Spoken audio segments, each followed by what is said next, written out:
खडेरेमा स्वागत छ। यस भिडियोमा हामी तपाईलाई चरणबद्ध रूपमा उत्पादन कसरी थप्ने र व्यवस्थापन गर्ने देखाउनेछौँ। सबैभन्दा पहिले खडेरे एप खोल्नुहोस्। होम स्क्रिनबाट कलेक्सन ट्याबमा ट्याप गर्नुहोस्। माथि दायाँ कुनामा रहेको डेयरी उत्पादन बटनमा क्लिक गर्नुहोस्। यसले उत्पादन स्क्रिन खोल्नेछ। यहाँ तपाईँ आफ्नो डेयरीमा उपलब्ध सबै उत्पादनहरूको सूची देख्न सक्नुहुन्छ। नयाँ उत्पादन थप्नका लागि उत्पादन थप्नुहोस् बटनमा ट्याप गर्नुहोस्। सबैभन्दा पहिले उत्पादनको नाम प्रविष्ट गर्नुहोस्। उदाहरणका लागि तपाईँ घिउ, पनिर वा बटर जस्ता उत्पादन प्रविष्ट गर्न सक्नुहुन्छ। त्यसपछि उत्पादनको एकाइ चयन गर्नुहोस्। उत्पादन अनुसार किलोग्राम, लिटर वा पिस जस्ता एकाइ चयन गर्न सक्नुहुन्छ। अब प्रति एकाइ मूल्य प्रविष्ट गर्नुहोस्।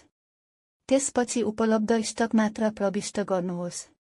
यदि यो खाली छोड्नुभयो भने उत्पादन असीमित स्टकको रूपमा सुरक्षित हुनेछ।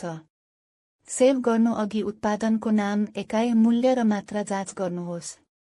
सबै विवरण जाँच गरेपछि उत्पादन थप्नुहोस् बटनमा ट्याप गर्नुहोस्। तपाईको उत्पादन सफलतापूर्वक थपिनेछ।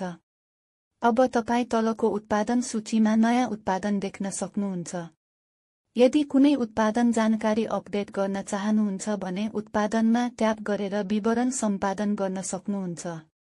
यदि कुनै उत्पादन अब आवश्यक छैन भने सूचीबाट मेटाउन सक्नुहुन्छ।